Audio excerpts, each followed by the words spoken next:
Cheers, everybody. Good morning. Chris Profi, Musically Obsessed. I want to jump on a thread today, started by the great Mazzy, and he wants us to talk about and show some greatest hits albums. So I pulled out some. I tried to pull out some that I haven't shown in a while. So, talking with my parents, like if I look through my parents' record collection, they have a lot of greatest hits collections, and it makes sense. I mean, back in the day, my parents are the type of people, and I'm sure there are other people out there that, back in the day, they were sort of like kind of casual listeners. They didn't want to buy a record and maybe like two of the songs on it, and have a bunch of songs maybe that they really weren't into. Now, for me, on the other hand, I like to buy records and then, just get into the album. Like a lot of times I've found that when I buy an album, sometimes the first time I listen to it, I'm like, all right, I like this song, this song, this song. And then of course, the more I listen to it, I end up liking different songs and usually the whole album.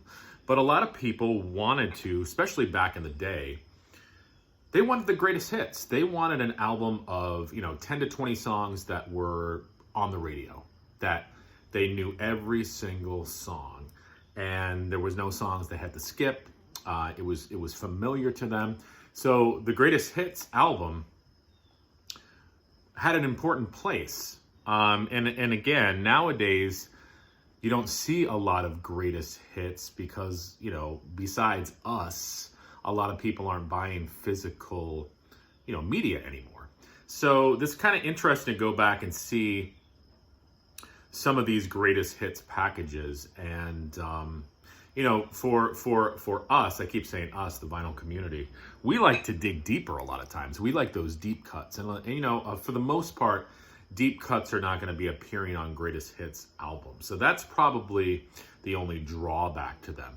I mean, if you want to hear all the best songs, definitely throw one of these on. But if you're looking for deep cuts, as we know, a lot of times, not all the time, but a lot of times they're not going to show up on those greatest hits albums. So let me show you some of mine. That was a long intro. Sorry. The Monkees' Greatest Hits. Love this album. This happens to be a reissue on orange vinyl on Rhino. You've got everything on here. Theme for the Monkees, Last Train to Clarksville, Daydream Believer, Listen to the Band, A Little Bit Me, A Little Bit You. Just a great album. Changes to Bowie. Another kick-ass album. Aladdin Sane, Oh, You Pretty Things, Starman, 1984, Ashes to Ashes, Sound and Vision, Fashion, Wild as the Wind, John, I'm Only Dancing, DJ. Just a really, really good album. Gord's Gold, the best of Gordon Lightfoot. And what I like about this album is he re-recorded a lot of his early hits. And at the time, some people didn't really like that, but I dig it because I like the new arrangements. Plus, I like what Gordon was doing with his voice. This is on Reprise, but I've shown this label before. It's kind of a different looking Reprise label. Big fan of Hawkwind. This is an album, this might have been a record store release. This is called The Best of United Artists Years, 1971 and 1974. And this is what the label looks like. Looks like it's on Rhino. You've got Silver Machine Live, Master of the Universe, Lord of Light, Urban Gorilla, Space is Deep Live, Web Weaver, Lost Johnny, and Brainbox Pollution. Hawkwind gained a lot of respect from me when I had found out that Lemmy was in Hawkwind. I'm like, okay, if Lemmy was in Hawkwind, they're good enough for me. If you've never listened to Hawkwind, they're sort of, they're categorized as space rock. The Best of Charlie Pride. I think I picked this up at a Salvation Army. This is volume 2. The reason I picked it up was for two songs. Is Anybody Going to San Antone and Kiss an Angel Good Morning. But everything on here is great. A Place for the Lonesome, I'd Rather Love You. There's Still Someone I Can't Forget. I'm so afraid of losing you again. You'll still be the one. I'm just me. Let me live. Charlie Pride had a golden voice. Talked about these guys before. This is, I don't hear these guys mentioned too much in the VC. Crow, the best of Crow. This is a reissue on Sundazed Records. That's the back cover. Yeah, it looks like the vinyl's just black. I believe it's 180 gram though. I got turned on to these guys because they were the original performers of the song Evil Woman, that of course Sabbath covered. I like Crow's version as well, and this is good. I would categorize it as hard rock, biker rock from the 70s. Real good stuff. Picked this recently up at a, where did I get this? Oh yeah, I think I got this at Goodwill for like $1.99. George Jones, Anniversary 10 Years of Hits. This is an amazing album on Epic. It's a 2 LP set. It's got everything on here.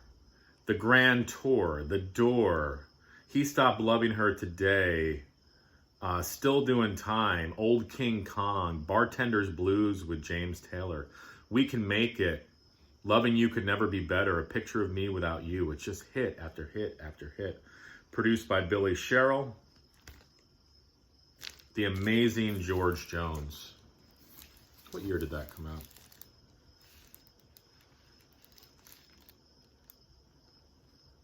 I don't know. Early 80s sometime.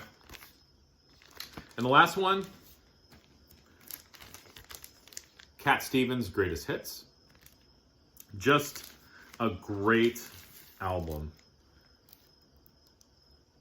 Wild World, Oh Very Young, Peace Train, Ready, Father and Son. I believe that there's some songs on here that didn't appear on an album.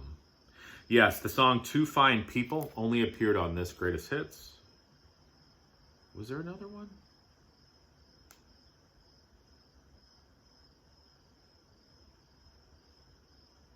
Well, there's the song Another Saturday Night, which was a single. Did that appear on any other album?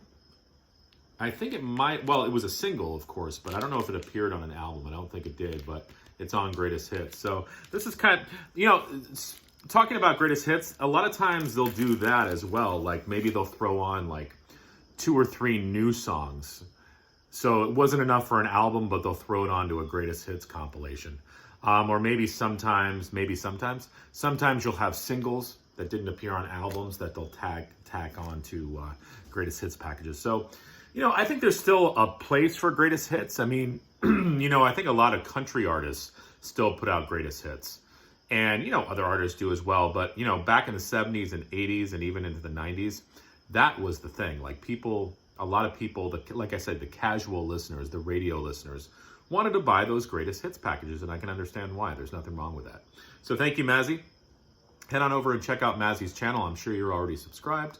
But this was a great thread, and I hope you guys enjoy your Saturday. Adios.